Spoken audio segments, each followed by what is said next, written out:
Panderi maa ngi fi sant yàlla bu baax. jërëjëf Ibou Ba ñu ngi rafetlu torop li nga ñëw si leeral show bi and once again li leeral show la dañ bëgg a yëpp mu leer àdduna bi yëpp ñu ngi laa déglu teeyal nga dal ba pare am sa question bi balaa ñuy dugg si waxtaan bi rek man laaj la fan nga jëlee turi Baba Jabi bi ko Ibou Ba nga tudda fan nga jëlee turi Baba Jabi nag yaa xam nga suma tooma mag la so because of Ibou Ba so suma tooma nekk mag loolu moo tax den gars yi di ma respect di ma wax ne Baba so Jabi suma tooma moom Jala santa so foofu la amee Jabi. sa tooma moo tudda Baba Jah. yeah moo tudda Ibou Ba waaye xam nga just because of gars yi dañ ko respect duñ ko dee bugga oo duñ ma dee bugga oo Baba Jah you know. So wow duñ ma dee buga o Ibou because of maybe suma toma ku rëy la woon you know dégg naa ne nit la nit koo xam ne ku am bayra la yàlla mu ngi ko may nit te alel tamit yàlla tamit mu ngi ko dénka tuuti you know yeah te pàccoli moo nekk suma turi state bi you know stage bi because you know dama gis ne man dama saf te xale laa koo xam ne maa dee tox yax yi te dama xëy rek nekk ca doonuma lii nekkut ne dama ko doon non you know I just I wake up one day and I see myself you know doing all this thing on social media sant yàlla so loolu moo tax den foofu laa jëlee that name.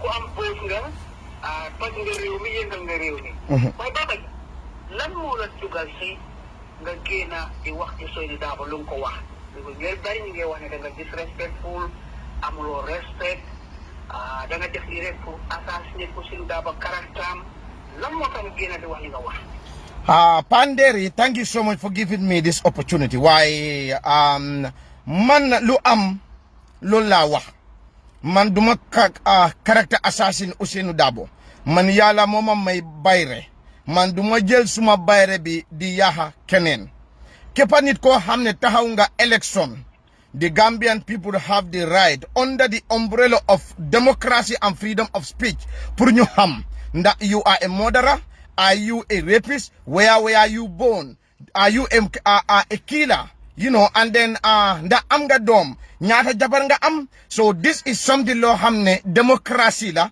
so I thought ne I owe the Gambians to come out and tell the Gambian nothing but the truth and I still stood by my word Panderi. so li nga wax Fatou Network tooña keso waaye UDP ñu ne Faneya keso la tudda ñu ne soo bi dañ ko tuddee Faneya keso because ñu ne fen nga fa wax li nga wax du dëgga li nga wax foofu si tooñaa kesoo yow ndax óor na la ne lii lu am la am nga proof ne lii lu am la Panderi I am first of all democracy is not one way in the Gambia UDP anything that suits them loolu moo nekk democracy but anything that suits their opinion that is not democracy loolu saaga la man musuma saaga Lawyer Darboe te duma ko musa saaga lu am loolu laa wax if you watch my show Panderi di nga gis show bi jeex na ba show bi dem na ba mu jeex saaguma Lawyer Darboe waaye lu am loolu laa wax te Lawyer Darboe moo ma ko wax beneen bi man maa Lawyer Darboe ñun ñëw ànda dem ci sëriñ bi lu ñu wax loolu la loolu exactly laa wax so léegi ñoom it's up to them they are you know if it's up to Gambian people to believe what I said or not Panderi man taxaw naa Gambia I said Lawyer Darboe daf dee naan sangara su nekkul di naan sangara let him come out and touch the Quran I give him $1 million foog naa loolu rek it can take UDP to another step that's what I said so and then Lawyer Darboe am na lim la wax lan la Darboe wax Darboe lu ma wax loolu moo nekk non loolu sa question bi la foo doon wax ne ndax am na ay proof ak yooyu Lawyer Darboe moo ma yóbbul si sëriñ maa moom ñu ñoo ànda si sëriñ bi sëriñ baa ngi jógee Gujarat yaa ngi maa dégg Lawyer Darboe moom ak man ak suñu driver bi ñu ñoo ànda dem ba si sëriñ bi dëkk boo xam ne foofu la dëkk boobu yëpp ay lifil lañ ay lifil lañ ay lifil rek lañ naka la ay sëriñ rek lañ kenn nekkul si dëkk boobu koo xam ne du sëriñ waaye sëriñi Gujarat bi mu ne dafa am loo xam ne loolu moo tax moom mu ñëw fii dafa ñëw ut dalila or something according to Ousainou Darboe lu ma wax mu ne Basirou Jawara moo ko boole sëriñ bi soo foog mu dem ci sëriñ bi soo loolu moo tax man tamit man maa nekk booyam waaw tey de gis naa ne Ibrahima Diba moo nekk booyam waaye démba temps bu mu ne naxari woon man maa nekkoon booyam waaw. so sëriñ bi jee ko Gujarat lan la Darboe uti woon si moom. Darboe dafa dem uti woon pour nekk buur according to Ousainou Darboe we were driving. Ousainou Darboe mu ne the first election dafa taxaw why he was not spiritually ready. First election mu taxaw ak Yaya Jammeh ba Yaya Jammeh win. Mu ne he was not spiritually ready. So the next election time boobu la all this thing started.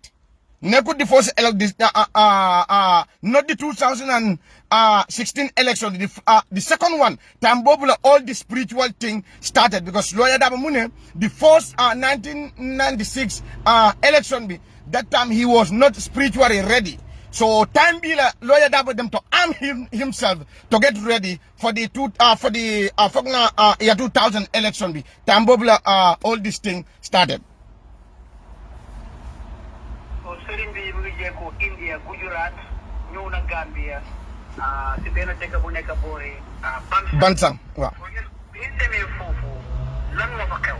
lu fa xew loolu moo nekk ñun dañ fa dem ñu aaga ma Ousainou Darboe ñoo dugg si biir Ousainou Darboe wax ko ne kaari moo ma boole ak yow mu ne ko ne welcome te sëriñi Gujarat boobu si ku mu dal kooku suma mbokk la Pël la den ma nuyante kooku ba pare kooku ñëw mu dugal ñu si biir ñu toog ñu waxtaan so sëriñ bi seet lu moo seet def lu moo def mu ne ko ne anyway yow de pour nga nekk buur foog nga sacrifice sa doom soo sacrifice sa doom man lu ma gis yow even soo nekkee buur si réew mi the country will turn into ashes lii la ko sëriñ bi wax te sëriñ bi tamit jox nañu tamit dara then at the end of the day mu ñaanal ñu then you know we discuss a lot you know so at the end of the day lu ma wax ni are the important one so léegi sëriñ bi lum ñoo jox loolu la ñu jox he give us the advice ñun tamit luñ ko indilal loolu lañ ko indilal ñu jox ko sëriñ bi that is the time ñu départ ma Ousainou Darboe we were inside the car and he also said again ne the first election by the time he was not spiritually ready so léegi nii la spiritually ready moo tax léegi nii la start to do all this stuff. Baba Jah li nga wax ni interesting na ba pare disturbing na dëkk bi naka la tudda. dëkk bi mu ngi tudda I forgot the name I got it on my phone dëkk bi mu ngi boori Bansang mu ngi oh my gosh hold on Pandere hold on mu ngi tudda Ribras la tuga te tamit dëkk bi képp nit koo xam ne yaa ngi képp nit koo xam ne yaa ngi dëkk boori Bansang yooyu you know Ribras dëkki taalibe la dëkki sëriñ la maami Ousainou Darboe taalibeem yu bari yoo xam ne ñoo jógee boori Fuuta Jalong ak foofu ñoom you know ak ñeneen ñoom ñoo dëkk si dëkk boobu Ribras la tuda. soo Darboe lan la jox sëriñ bi. jox na ko xaalis waaye xaw ma ñaata la ko jox so I think also we also jox na ko xaalis si envelope ak tamit jox na ko a package waaye package bi tamit lu fa nekk loolu laa xamul waaye xam na ne waaye man foog naa ne sangara moo nekk inside the si package boobu man loolu laa teg waaye am not so waaye xam naa ne jox na ko xaalis. foog naa daf dee naan de because the day that we went there alcohol was smelling next to the man and I know Ousainou Darboe bes bobu nanu sangara so that smell of alcohol was not coming from definitely it was not coming from lawyer Ousainou Darboe so it was coming I think from that man or somewhere next to that man because sangara I can you know get the smell of alcohol.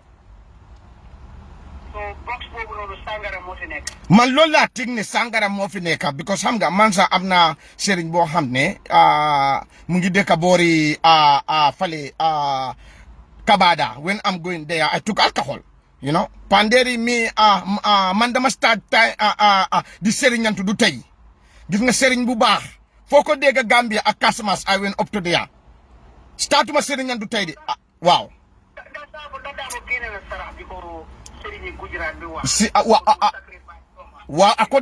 according to Dabo time bu mu ñëwee America la ma ko wax mu ne ma ne moom de am na ak jigéen bii doom am nañ doom bi parce que paa bi sëriñ bi lu mu ko wax ma ne ko ne mu ne ma ne waaw mu ne ma ne léegi ay si di DNA de doom bi suma doom la defuma sukuru si gémmiñu Ousainou Darboe mu ne ma ne doom bi mu ngi fi kaari moo ko jur doom bi maa ngi amee DNA bi so it proof ne léegi next election dinaa win by the grace of Allah ma ne ko ne bismillah and then you know and then mu ngi amee di proof ne moom moo nekk bàyyi doom bi ak yaay bi all of them they are in Seattle waaye balaa maa jaala foofu dama bëgg touch fena because I saw Demba people tag me there is a picture that is going around ñu ne doomi Ousainou Darboe la ak jigéen bu Ousainou Darboe amal doom boobu waaye first of all I want to condemn that is with the highest condemnation man I don't bully the lady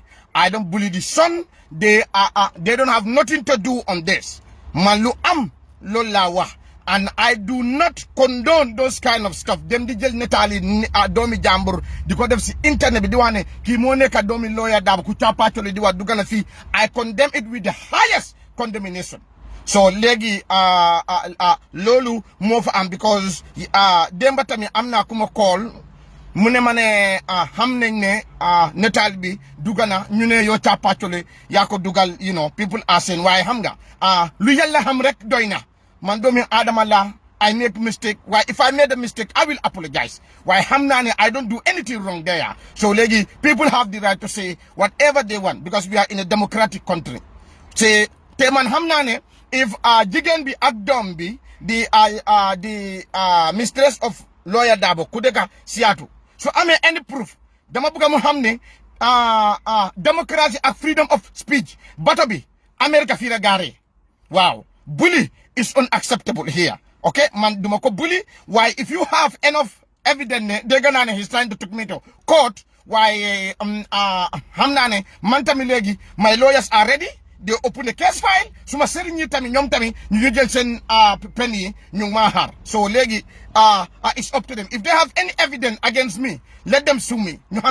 We are in a democratic country. Wow. It is wrong. Kennedy exposed exactly.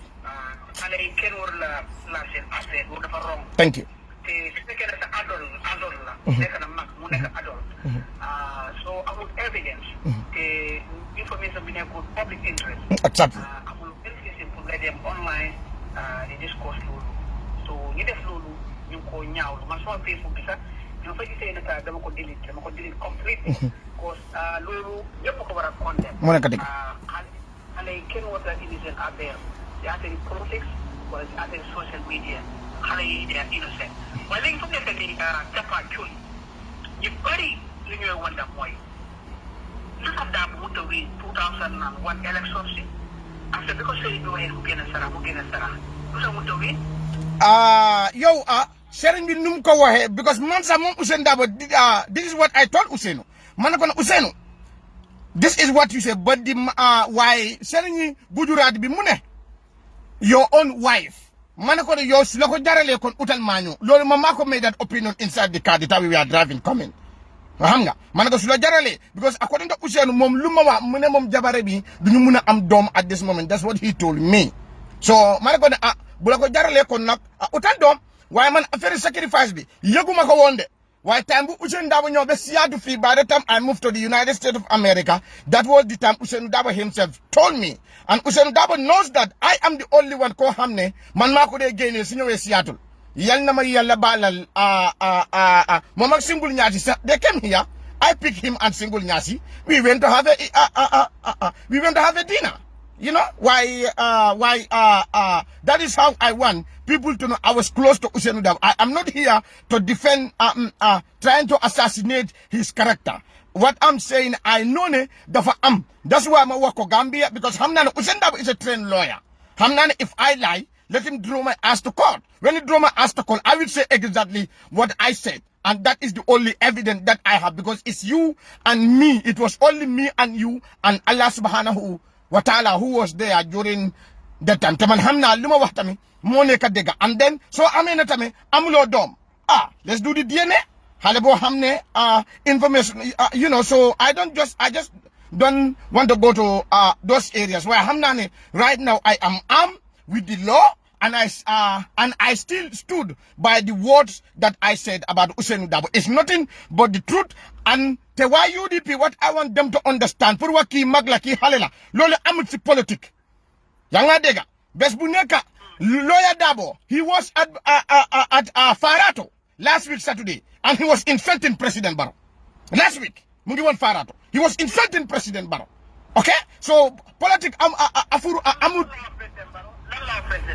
I forgot the word that he used, the words that he used, but I got the video myself, and that was the one Bohamne Munkadev last week on Saturday. Saturday on Sunday, he was also responding to Wahyo Hamne Lola Ousainou Darboe, Lola President Barrow affaire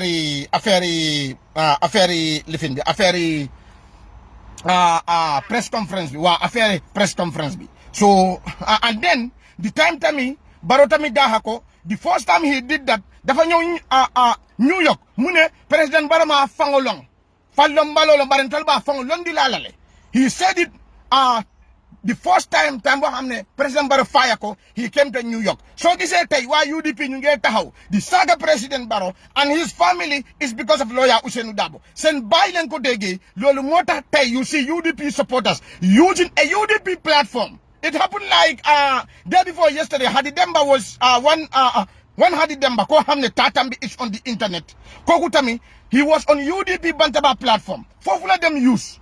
And at the end of the day, he was insulting my mother and President Barrow's parents. Can you believe this? UDP, if they are ready to fight for tribalism and all this injustice that we the innocent Gambians are going through, they need to come out and kick those type of people in their party, and they make sure they close all those WhatsApp groups that they are attacking me and others. They Lolmota, even the Olaf Saga Bobu Mandamagis Lolule is just a waste of time. Lawyer Darboe is the one. You know, manage time wisely. So you danga buga wax ne Ousainou Darboe du time bi ko xam, time bi mu nekké sa xarit, time bi nga nekké boyam Ousainou Darboe nekkoon julit da dee naan sangara. Man luma buga wa is very clear. Man hamna ne lawyer Darboe time buma ko don hamna ndax daf de juli man lo la wax hamna ne hawma ndax daf de juli wa hamna ne man time mako ham daf de nan sangara te man ak mom we went to a jalang a lady ko amé jalang bi jigen bi mu ngi nek Gunjur inside the bush. You ask some native of Gunjur, they will tell you there's a Manjako who live inside the bush in Gunjur. Fofula ame jalangambi. I went with Ousainou Darboe up to there, and Ousainou Darboe lumka wa mone kan natale pour kam fangota ka akarafema ka tunkomba banko nyinola. So wala na nata, you know, and then we had a tete linkojo ni joko merbi nyorek paresi nyorek after, you know, mune ñu dem. So fofula ndeme. Wa hamnane man I can swear, and then I also know ne there is no Gambian ko xamne mun na taxa wax ne gis na lawyer Darboe mu ngi julli ci tami campagne bi. Lawyer Darboe tami campagne di julli. Lawyer Darboe mo de wax ne man sa ñini la bu ka sali. Tami campagne bi ben Gambian du jog mu ne waaw ñun gis nañ Darboe ñëw na suñu kër fofu la julé mais ni président Barrow mu ko def. Président Barrow tami julli su jotee daf dee jog dem duga këri jàmbur fofu la dee dem mu dem julli. Why Darboe mom do they def lolu tami campaign te xam naa ne there is no Gambian that can stood up and say yes I witnessed him praying in this compound during the during election time pandemic. Su ñëwee America ban façon sangara la dee naan ban mooy favorite am. I think fii daf dee naan beer because si bottle bi la nekka I can remember ne daf dee naan beer ak laga foog na moo nekka sangara boo xam ne danga ko dee mix ak coke laga la ko dee ooye waaw waaye in Gambia ne xam naa ne daf dee naan Heineken bu dee nekka si can drink bi daf dee naan lifin juru buru moo nekk biya daf dee naan tam beneen sangara tubaab boo xam ne boobu dafa waay dafa mel ni lifin dafa mel ni ndox rek noonu la dee mel waaw foog naa loolu moo nekk di has liquor itself I think man kay you know no man musuma naan pandere man duma dee naan sangara duma dee tux cigarette I don't use weed man duma dee do none of that ñëw na suma kër no waaye nekkut my own xaalis waaye xam naa ne he came to my house and then we sent somebody to go and get him alcohol and come xam nga why the money was not my own money it was his own money why America fii tamit I paid the bill because the alcohol was among of the bill that I paid so yàlla baalal on that one yes because I'm the one who took them out and I was the one who was responsible about the bill and I paid it.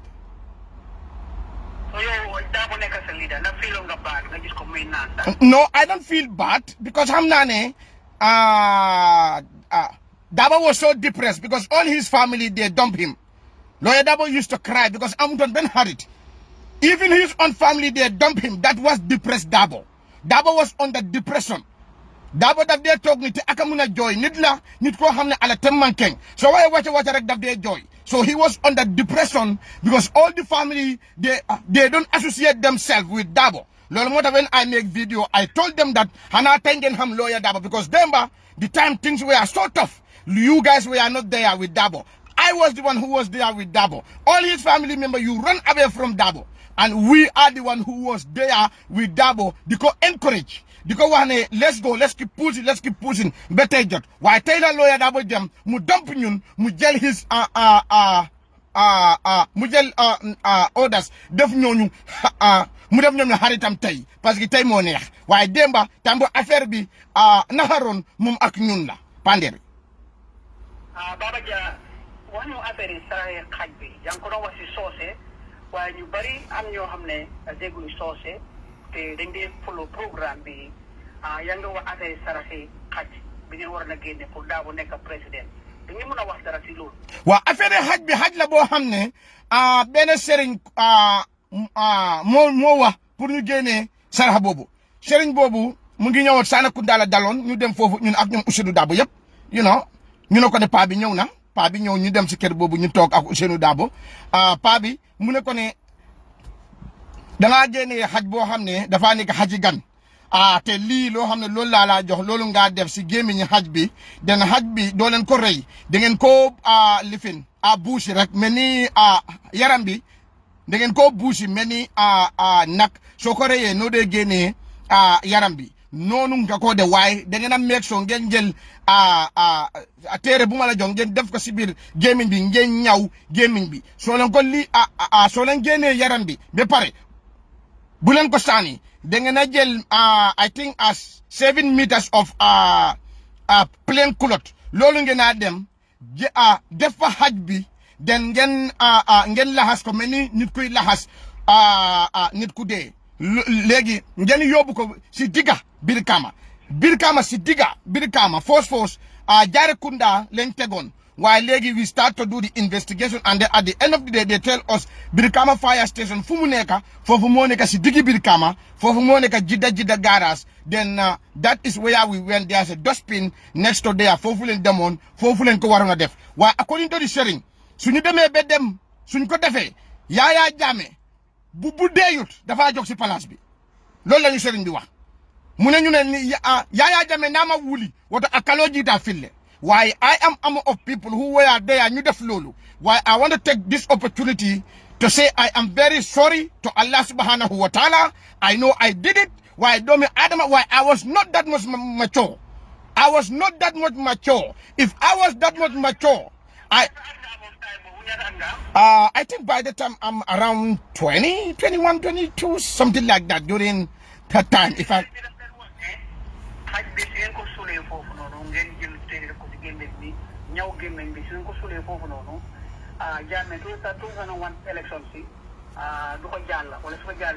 wow. So that is what the Moro tell us. You know, okay. So that's why also, and then we did it. You know, Pandere, I'm a very big fan of Lawyer Dabo. I was ready for everything. Sorry, Jamedi them, because all I was fighting for. Yeah, of course, because he knows it, and you know he told us to do it because Lee is the only thing that we can do for him to win. And by the time I was blind, I was not that much mature. So at the end, I said, okay, no big deal. And then so I start doing, you know, I start to follow what he said, and then New Dembesi Jida Garasbi, we start to dig Hajbisa. Then you organize Hajbi, become a Haula Kunda. Haula Kunda len organize Hajbi. So at the end of the New Del Hajbi, we went New Del Drako, we went up to Fale, up to the fire service, new start the gas. Time we started the gas because fire service nyom. If I remember, Fogna every day by 6 o'clock or 7 o'clock, then they send alarm. They test their alarm and their engine whether everything is working because that is the time they change living. Hold on, Pandey, hold on. Yeah, okay. Panderi, yes, I'm back. Time Bobula, fire service, they change shift. Fogna is 6 la or 7. So time Bobula and them, nyun ko def, legi fireman itami, tambuni press the alarm, pour change shift B, time Bobula then, alarm be yuhu, nyun we were scared and then we start running. So since we start running, that was the time, you know, we left it outside there. So we all run away. So Sarah, the moon go again. No, munin ko gene. Dabo yak na ko man mahuma ko dara because mom dabo sa hamna ne the Sarah did not go through because the time we were trying pur gel Sarah bi pur sul ko limo am wa hamna ne magi yegal nen ko because I was there with other 2 or 3 mak te bena mag bi sa mom sa after Sarah bi mom fofu la gañu mag bi sa dafa gañu tay suma you know mom sa he was among of people ñoo xamne Sarah bi was so powerful alhamdulillah lol motax fogg na ne lol motax man di febar bu gaaw sa and then you know later on fofu la gañu so time bu mu gañu time bu ñu fa baye Sarah bi I know the Jola tribe they know exactly the Sarah bobu pour lalla they know it. That's why the Jola ñoo xamne ñoo deka Brikama they came out ñu jël Sarah bi ñu fecc fa defa sen cosaan because they know Sarah bobu pour lalla. That's why they came and then they do their thing and it went viral. You know, everybody in Brikama knew that during, you know, see time bobu, you know, everybody knew it and then the Jolas come, they do their tribe, they do their things and then fofu la gaay deme. So no, I cannot say their name because dafa am ñoo xamne dee nañ so dafa am ñoo xamne they are still alive so lolu mo I cannot say the names. Baba Dia lu tax yow amulo ba mel biir daawo olu la yaakar la sopp la jigéen loola boppam nga génn di wax li tey lu tax nga def loolu because of democracy moo am ci dëkk bi democracy su amee nit yi war nañoo xam who are our leaders before we give them the country. Panderi, Lawyer Dabo today, he cannot unite the country. Dama gis ne, yes, I was fighting for Jammeh to go where today, Lawyer Dabo is not the one who can unite the country. And I am sure, Lawyer Dabo tey su toge, mama wax ne the country will burn into ashes. Man lolu xam naa ko. Because he cannot unite the country, so that is something that is threatening me. I don't want to sit here. You know, I see that country is burning, and there is something that I can do without telling my fellow Gambians. I see that I owe it to my fellow Gambians. Let them know that this is what happened. In case tomorrow, they will say, okay, Chapachole said this yesterday, but we refuse to answer to him. And today, this is Limo Heute. Panderi. Democracy moo am tey loolu tax nga génn di wax xanaa démocratie amutoon 2017 bi nga 2017 li nga wax ni tey waxuloo ko 2017. No, 2017 by the time Dabo mu Dabo was not behaving the way he is behaving today. He was not behaving like that. Why legi time bo hamne Adama Barrow génne ko, that was the time Mama hamne lawyer Dabo the way because before Adama Barrow go génne lawyer Dabo contact me. We have to start a propaganda. Lawyer Dabo is the one who started it. And he told me after what he did not tell me. Mune, let's start a propaganda because Adama Barrow dafa banya watcha. So time bobu la start did them the every weekend mu dem the meeting. Hamga because mo mune wana ak Adama Barrow mo banya pour watcha because koku 3 years lañ waxon. Hamga why mom lolu lama wax te wax na ma ne one Gambian NGO Turo Dabo will be the one who is going to pay my bill man ma Pa Modou Bojang. Lol la ma wax te man lol la wax.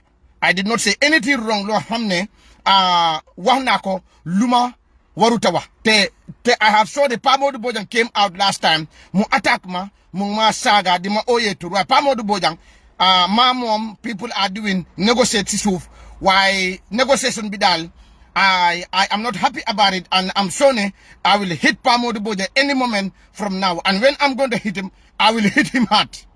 Su yalla ande. Wow, no, you start a propaganda. Anything that we can say. Anything that we can say. So time Bobla Bom lawyer Dabatami, he started campaigning. Hamga. Time Bobla start campaigning. Yeah, of course I start the campaign. I start to call Barrow different type of names. But guess what, Panderi? I went to Gambia. Time Gambia, I spoke to my political leaders, Numaham, the graduates and the founding fathers of UDP. I worked on with them. The time I worked on with them, what they told me was, Usenu would not see you there. Because he known this leader for Lick Bepare, Usenu Blagis. I went to his office, he ran away, and I saw him inside the office. I went in his house, I made the paramilitary there. The paramilitary, all of them know me.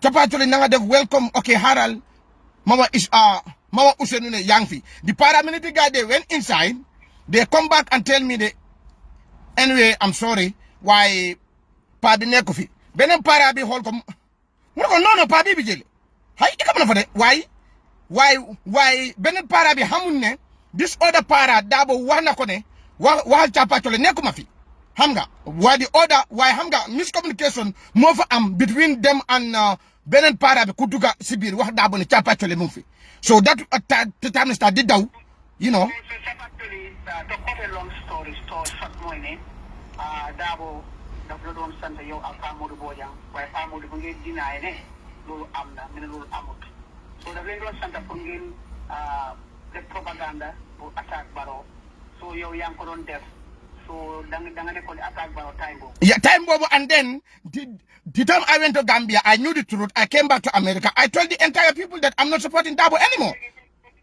Dabo listening from the other end ak supporters si Dabo yi. Maybe some time Baba Ja machinery la dañ koy tig xaalis wala ñu fay ko mu dem di attaque di dem on rampage ndax léegi Barrow doxul la yow tamit xaalis pour ngay attaque Ousainou Darboe.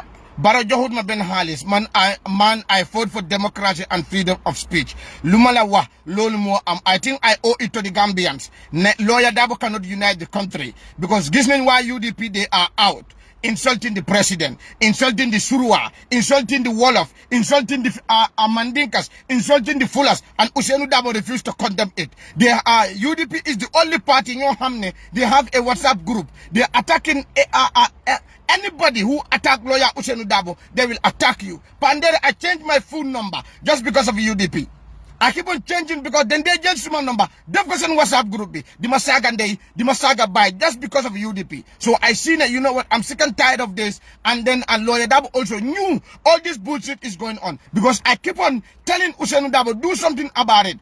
And then I keep on telling UDP, some UDP folks, you know how I had a very good rapport with them. By that time, if I made a video and condemning all these things that UDP are doing. They say, no, these people are not, our executive members. We cannot do anything about it. But they are using UDP TV and media. Okay? Why? Bepare, Panderi, let me remind you one thing. Just Netali Domi, Netal bo hamne lolu mo lik ñu ne domi Ousainou Darboe man xawma ndax domi Ousainou Darboe xawma I have no idea because man musuma gis xale bi netal bobu today many UDP folks they are condemning the picture why there is a Gambian guy ñu ko wax ne Jawara mu ngi dëkk Germany Jawara there is one UDP supporter called Timala Wato that guy was insulting me but why Timala Wato went to the market mu indi mun neta yaay Jawara si biir marché bi fu moo jaayee ñun netaal yaay Jawara they put that on social media moom Timala Wato moo ko put and then UDP folks they took that they put it on their WhatsApp ne waaw Jawara koo xam ne capacoli la kambaanoo long fari capacoli la seetal yaayam mu ngi si marché bi amuñu dara du ko def fii and they did that but UDP folks they refuse to come out and condemn all those issues. Hamga. So you are seeing, you see, what goes around comes around because they did it to others. But they refuse to come and condemn. And their party supporters also were insulting others. They refuse to come and condemn. And today, today, some of them are saying they are going to condemn what I said, which I see it as a hypocrite, nothing, but they are just being hypocrite. Panderi.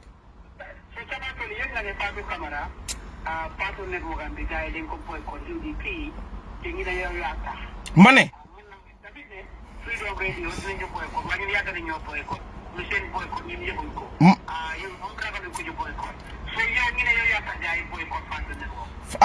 Panderi, then by the time you called me, you post the video, I saw a comment. Somebody was saying that Panderi, do you want them to boycott you, Bang Hamga? Somebody also went and comment there and say, Panderi, you are bringing your ex because they make a video that me and you we are homosexual. Hamga, so they post that Hamga. So no Hamga, Panderi man musuma like this. You know, we all live in America, so I think okay, right now we have 3 hours different. Hamga. So now I saw somebody also who comment as a Panderi, you bring in your ex. You know, so this is how they are. Because character assassin Lenbuga and what UDP are doing, that is what they are calling people. Fatu Camara did not do anything. Panderi, you brought me to your network today. I say whatever I'm going to say. That have nothing to do with you. If you take me to Fox News, I say whatever I'm going to I say whatever I want to say at Fox News. It has nothing to do with Fox News. Hamga. You are not consistent. Fatu Camara, tinggal ko berti. Fatu Camara, buang ko luneka. Legi ñoo Fatu Camara email ni ñande ñet. Wow, Mane, Panderi. Wow, they can say whatever they want between me and Fatu Camara. Okay, we have issues, but now we put our difference aside. Now we are brothers as sisters, and I see Fatu as my sister. You know, so now if the video was down on their Facebook page, and then I came to Facebook because I don't have father's information. Hamga, this is what sometimes they don't even know. I don't even have father's information. I know we are good friends, lady. You know, I hope it can continue for the rest of our life. Hamga, manyanuma to keep on fighting with you or Demba or party all the time. Panderi, we can have issues, but you know, Panderi, if I have issues with you, that did not mean I'm going to hurt you. You know, so this is what our people to understand.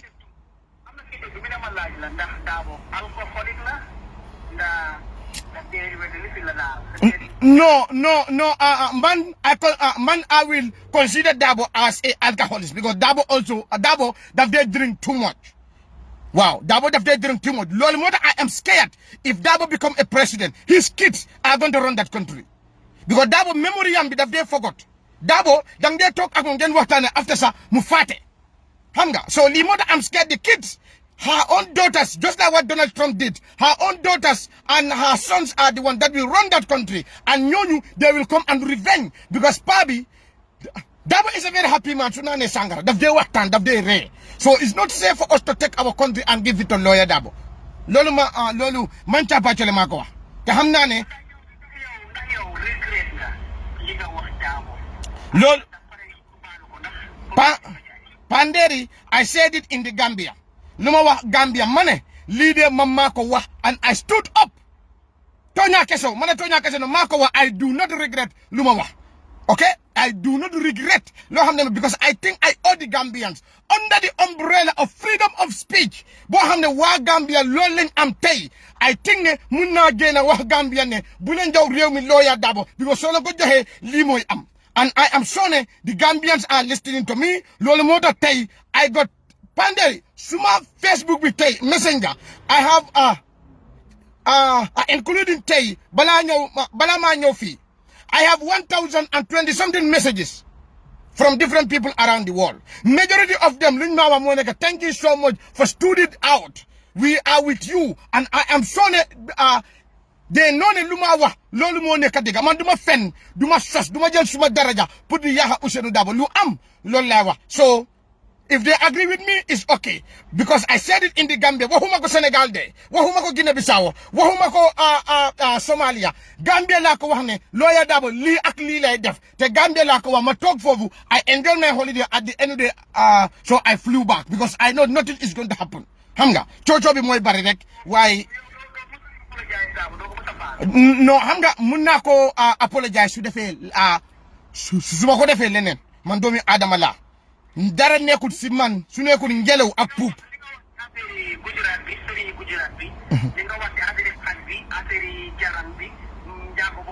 loolu dafa am loolu moo tax duma ko apologize loolu this is what I want you to understand that thing has happened and that's what I told my lawyers okay so lu am loolu laa wax so at the end of the day it depends on Darboe to drag my ass to court or else you know why let them know I am ready in different ways, you know. Suma sering itami, pare nañ.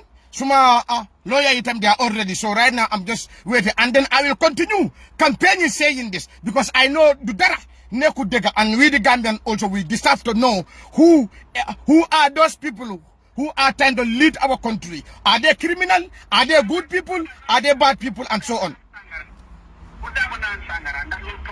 Yeah, it's a problem because it's not safe for us to give our country to a president who drinks alcohol because someday he can make a wrong decision. Someday, man, I don't know. I don't know if he drink alcohol. I don't know why man bumaham lolawa because I know that Donald Trump do not sangara. So Joe Biden. Wow. Wow. African politics because the presidency tribe la religion la and money so they can use the tribe tribalism powerful where politicians they could use and that is exactly what Lawyer Darboe is using today.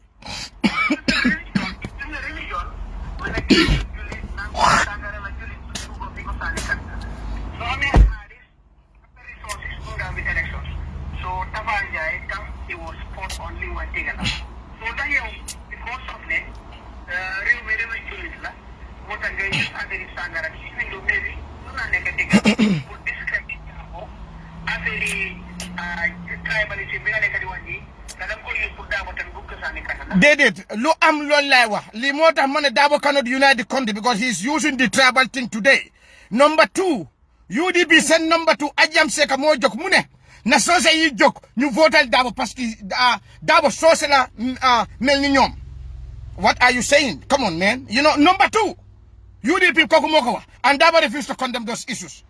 Hanga. So man, I am sorry Darboe is the one who is behind this. Why hamna is not okay for him to say lolu motam mu use Ajam Seka ñew mané Panderi if I am a Mandinka sorry if I am a Fula which I am proud of today and I was supporting UDP, that will be the last day for me to support UDP.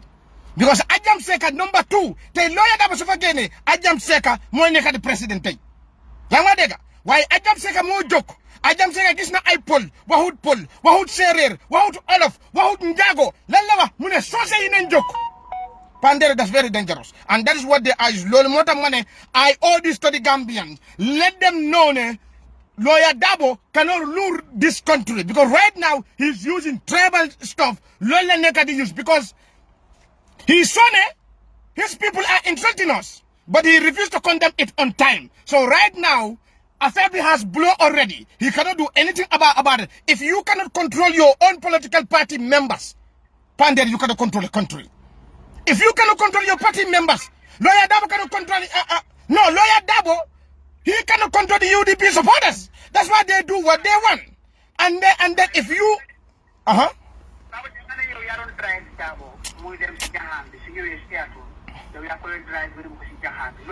man su ñëwé siat ma mako dé ma dé génn ak mom ñu def we go and do our things. Wow, yóbbu naa ko be fofu, I drop him there. So and then I went my way. At the end of the mu paré mu text ma, then ma ñëw jël ci ko. Then we went our way. I cannot say none of those information. Why ñom xam nañ ñom I cannot say none of that information. Why xam naa ne su ñëwé siat fi lay dëkk te fum de dëkk ñom xam nañ ne ca patol na da kamba sansa tane wala fintita. Wow, why I cannot say none of that information. Mama neka his house nigger. I was Lawyer Dabo's #1 house nigger. Why I know right now how things are going. Lawyer Dabo is selfish. Bopam like this. Lawyer Dabo bopam like if you say selfish, they say you insult him. No. Selfish to bab lol mo neka nit ko xamne bopam nga gis. Lawyer Dabo he don't care fuck about UDP they are feeling. All what he cares is about himself and his family. Period. No regular care today. But Lawyer Dabo don't care heck about UDP boycotting Fatu Network. Hi. Man, UDP, when they boycott you or Fatu Network, is just like Mbam, Sudohote France. Man, Manfi. Mbaye henya babu dinama stop. Henya babu dinama stop. So, Lila Buga, for Fatu to understand and you to understand and anybody to understand. Wow. Right. So, when the Pamodu Boja Moblanka Mohammed? Pamodu Boja Mune, Malamo Saga. Panderi, Pamodu Bojang, Dinakola legi ni. Pamodu Bojang maluma go hamal. Pamodu Bojang suma tijala. Yang madega. Pamodu Bojang sogi se nyuda hakon Davde live in Sangara. Live in Davde nan Sangara, Davde tuktai. Pamodu Bojang Panderi man degma France. Hamala la dega si France. Fermela po va à ta place. Fermez la porte, va à ta place. Le règlement jungle. Si nous avons Ibouba, fermez la porte, madame Tej Buntabi, Ibouba va à ta place, madame Togsuma Togo. Le règlement ñu jungle. Student bo xamne mu ngi kunta kinte during that time. Kuy tu sanga ko xamne ñu ngi tu yamba. It's because of Pamodu Bojang. Because hale yi student ñoko de indil tay. And then some of the students went to the headmaster to say that then they in the tie and they smoke the weed with Pamodu Bojang. Panderi, Pamodu Bojang jabaram tay def ko bay Angleterre. Hangal do jabaram bay ko. Pamodu Bojang domam bi tay. Domi Pamodu Bojang bi tay. It's with the social service in United Kingdom. Because of this because of dom bi mune bay bi dafa ñew mu ngi drunk mu buga ko rape. So he took a knife, he wanted to kill his father. Lol la dig. Ya nga deg. So wow, exactly. And then they say that Pamodu Bojang was they were investigating in UK.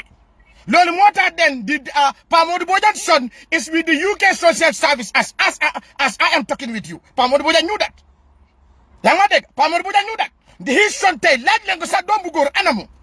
Nalawa my son is with the social service. Koko dafa jëlon paga mune daf ko rey because of those issues. Jabari Pamodu Bojang daf ko bay. Lutamu baygo, Pamodu Bojang use drugs. Pamodu Bojang, the dick is not working, the dick is not functioning. Lolo mota jabar bi bayko.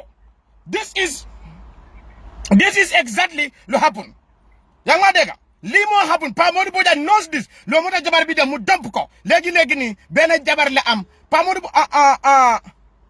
Panderi. So gise alhali Pamodu Bojang. Di nga xamne ki du julit. Pamodu Bojang even su sole aftan sa daf ci de os. Munul solu. Su sole aftan daf ci de os. Yo so sole aftan nga taxaw fi Pambor. Panderi. You're going to be look so handsome. People will know this guy is a Muslim. Look at him. He take care of himself. Pamodu Bojang, when he stood next to you, he smell. Do they smell? Dara.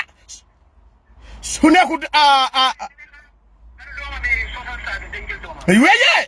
The son is with the social service in the UK. Let's go. La da bon Pamodu Bojang afango dingo awulu dingo is with the social service. No, do that lolu mo jabar bi bay ko jabar bi momako wax. Lolu mo jabar bi bay ko sorry, a very close sister to the wife. Those people are the one that went there to talk with the wife pour ñu mëna return the marriage. But they say jabar bi li la len wax li mota Pamodu Bojang have no use. Lolu mo mu dump Pamodu Bojang. Pamodu Bojang yow kan la mëna saka? Mu ne man ma nekk wulo. No, sorry, a close friend of the the wife. Koku mo wane lolu mota jabar bi filed for divorce. Lolu mota koku bayko.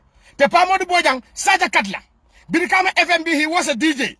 When they bring money for commercial, halis bobu le Pamodu DJ duga go supposam.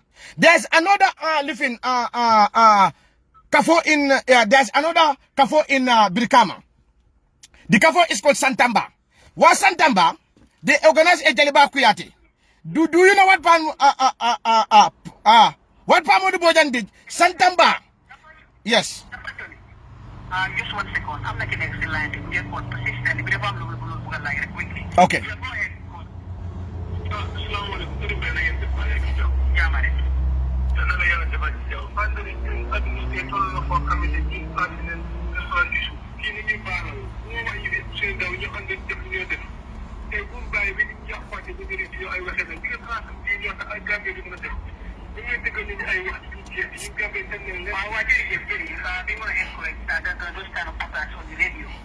So I make question like your question. Why did you condemn some problem and put it in incorrect? There is actually more like that. So Haral Daniel Fofu. There's another kafo called Santamba Kafo. This Santamba Kafo, they organize a Jaliba Kuyate. What Pamodu Bojang did, youth center won. Pamodu Bojang went and climbed the fence. Mu jump si jigeni Jackson Harris and Busby. Mubuga dawa mom. Wa best bobu Panderia. Pamodu Bojang aka receive full shoes kungo. Jigeni wa Santamba. I bobby full shoes then ko jël. Then go news ak full shoes kungo. Benu taj bopambi. Sacha kat bu mag la won. Te man xam naa ne Pamodu Bojang jankat di ngola. Parce que Pamodu Bojang mo taxaw mu ne man Gambia be man wulu xawma wulu nakala. Waaye dama bëgg tammi pour mo xam Gambia yeb man xawma ben Gambian ko xam ne jankat di ngola dan Pamodu Bojang parce que xam naa ne Pamodu Bojang is nothing but a jankat di ngo. Te tammi wa Santamba tammi sen sobi tam bes bo panderi den ko dóor be bopam bi naata kon kon so nekkee mag warulo saga hale. I give Pamodu Bojang a respect man dem naati sobi saguma ko te so sage hale bi tammi am na right pour fayeku loolu moo tax man tammi maa ko wax lii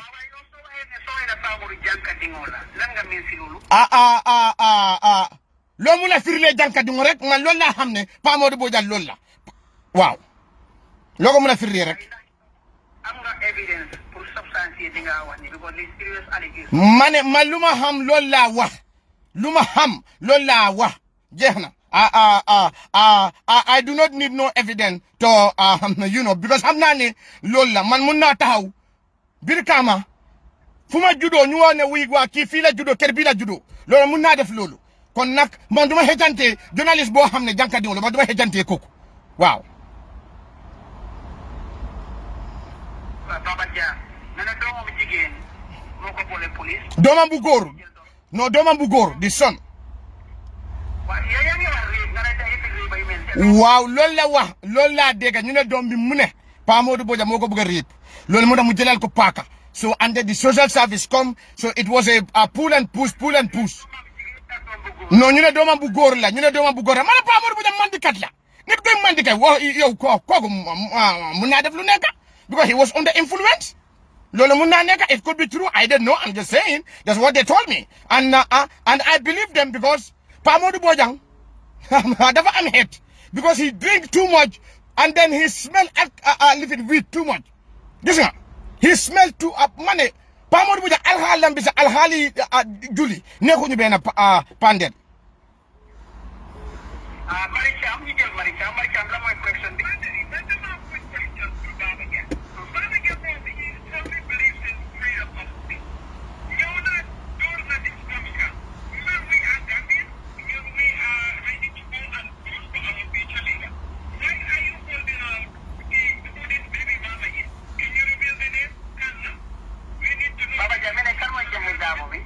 No, I cannot say the name of Janhe Dabo and then the son. I cannot say it because this is something that I do not want to associate myself on that.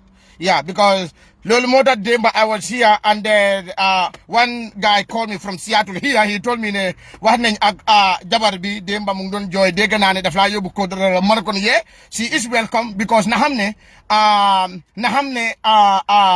freedom of speech galbi fila gareko.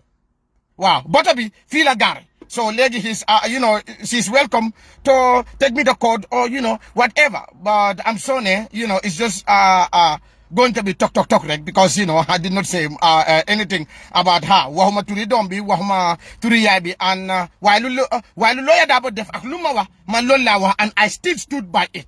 Panderi. Baba, before them, the minute Dabo, you don't recruit from the naked attack baron. Allegedly, your family boya. So you after use na la likan stop. So Dabo, kung halay din yung sagani online. Dabo hamna sidara lolu mota mane just look up Panderi. UDP Bantaba should be controlled. UDP executive have to do something about it. Nobody should use the UDP brand name insulting people, and that's what exactly is happening. And Lawyer Dabo saw it. Lawyer Dabo knew all this bullshit is going on. So this is what I want people to understand. We have the right to see. We have the right to know. And that is what I'm telling my fellow Gambian. This is exactly what is happening. And then, billahi, wallahi, tallahi, if Gambian dumb, you vote a Lawyer Dabo, Markowa, this country will turn into ashes. Lord did not amfi to the Yagasa, so Lawyer Dabo is in charge. Because these people are coming to revenge. They know you put revenge. And they will attack people. No. Hey, Serin Bobu, money. I don't know, yep. Indian are the #1 Serin. I don't know if you know that. Go and do your research. The best Serin, they are from India. See, I don't know, people are like me. This is why Senegal, you bring never, who know them Serin and do Senegal.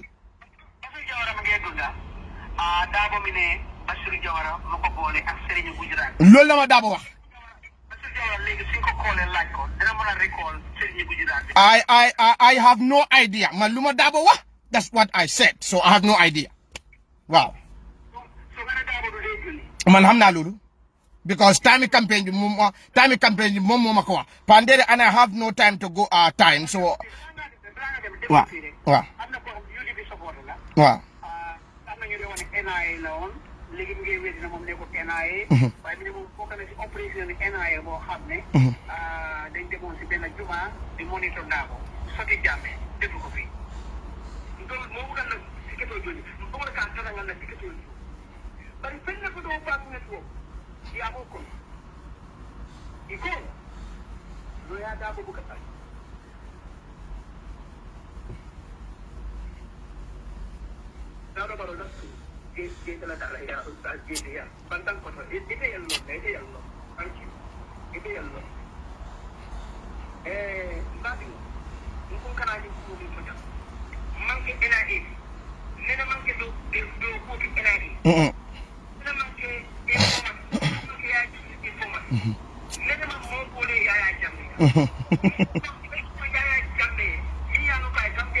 Panderi.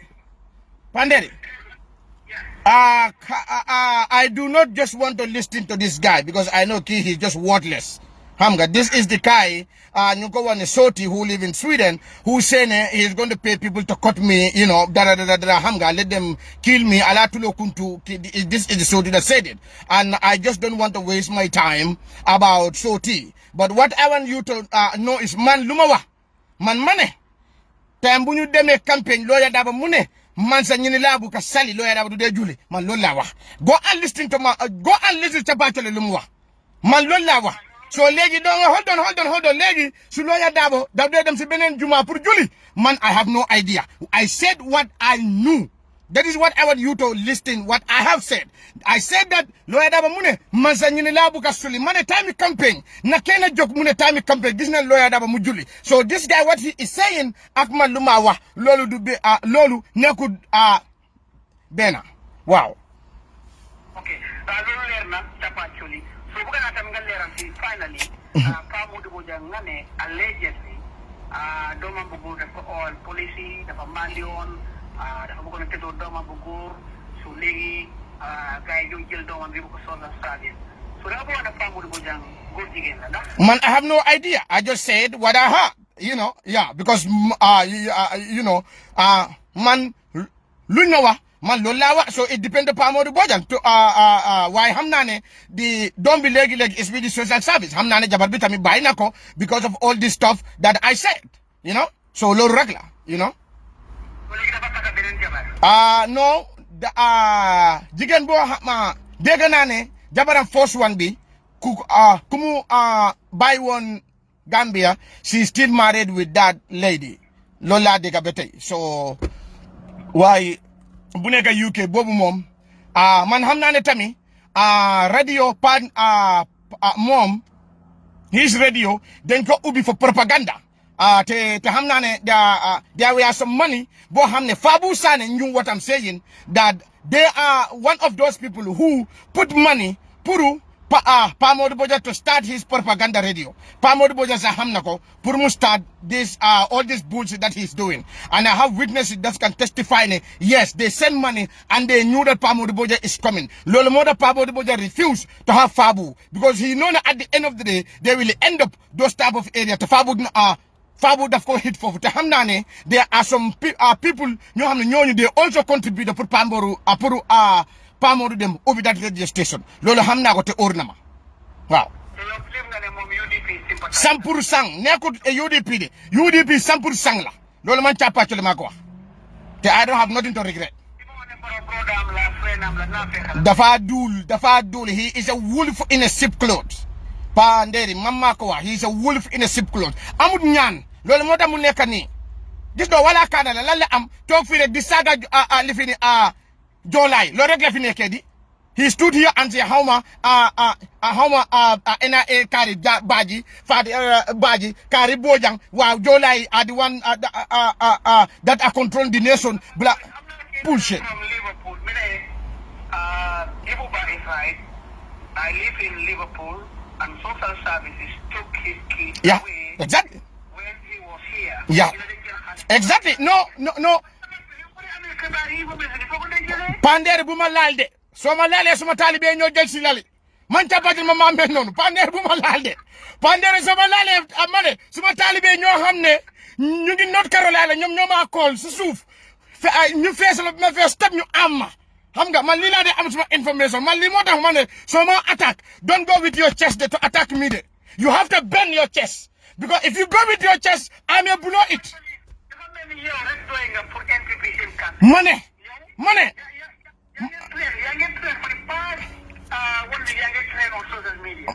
Mama control social media legi me. Right now, as I'm talking with you, I'm on Facebook. I'm having almost 1,600, 1,007 that are watching me. We are on live on Facebook right now. Gambians want to hear from me. They need to know the truth, and that is what I am doing. And I'm very glad I said it in the Gambia. Waxuma ko Senegal. So this is why Gambians know the chapatol luma wa degala su degut na lawyer dabu gena na gena we di chapatol li de awma dom Seattle na gena la wane duma sangara na gena man xamna ne du gena because xamna ne su gene yeah he's going to say yeah it is true I used to do it before but I apologize.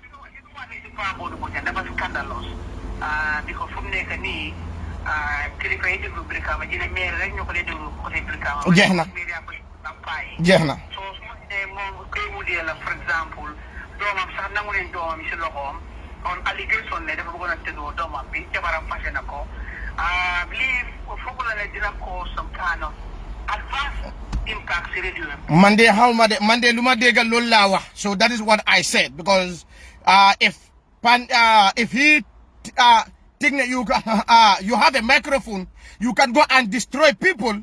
You are not the only one who have microphone in that country. Pa Modou Bojang think because I have a microphone, I can say whatever I want, and I will go away with it. And I can attack whoever I want, I can go away with it. And if he attack me, I will revenge. And I am also ready, and I also arm myself with my microphone. Anytime he attack, I will hit him back. Now I am ready for this journey. Seattle. Nyata million nga ñëwee Seattle bi ko ñu ne Barrow dafa dee joxe 10 block ñu Fadu network tamit jox nañ leen 10 block Panderi suma digante yàlla laa wax ñu ne Tonya Keso para yego la interview bi State House ñoo ko coordinate interview bi dafa xew rek Fadu Camara jël flight ak ñëw America yow tamit interview bi mu paree rek yàggu rek nga génn nga dem. No, me, I was in the Gambia for 2 weeks. Pandere, look, me, I was in the Gambia for 2 weeks. I went on the 6th.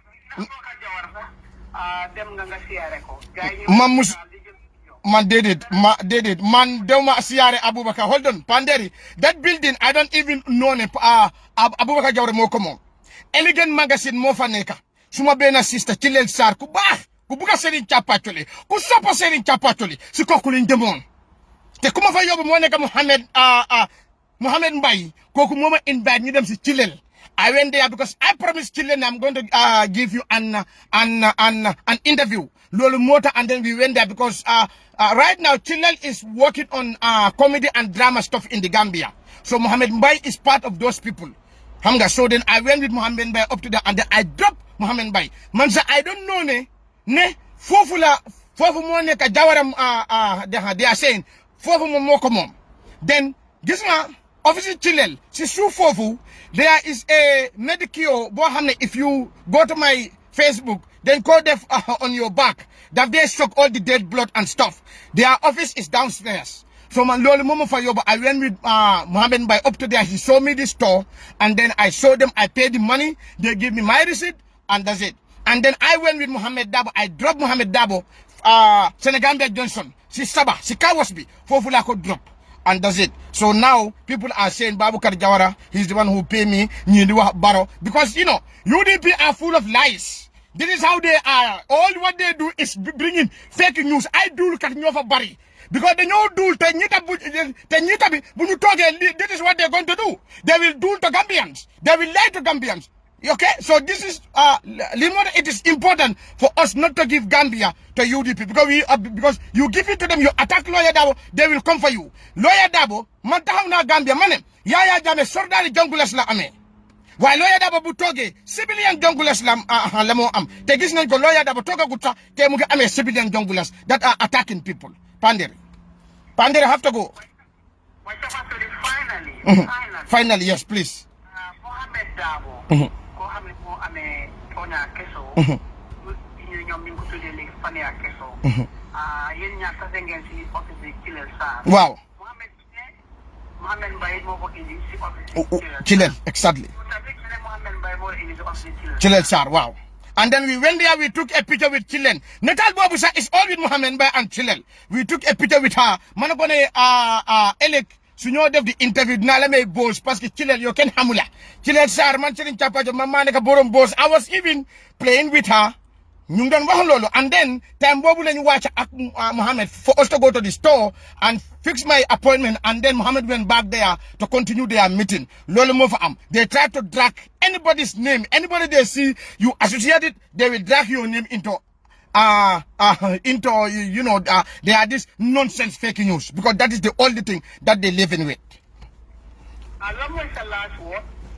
So my last word, Kane, thank you for the thank you to all Gambians who are supporting me through this time. And I want to tell Gambians, I am not saying nothing but the truth. And anything that I said, neku dara sudul li affaire Lawyer Dabo degala te amna tamit suma fen na Lawyer Dabo gena na wa tapatale luma wax amut time bobu la bori bi di neex waye su silence mané President Obama, they attack Obama. You are not American. You are not American. At the end of it, he came out and pulled his birth certificate.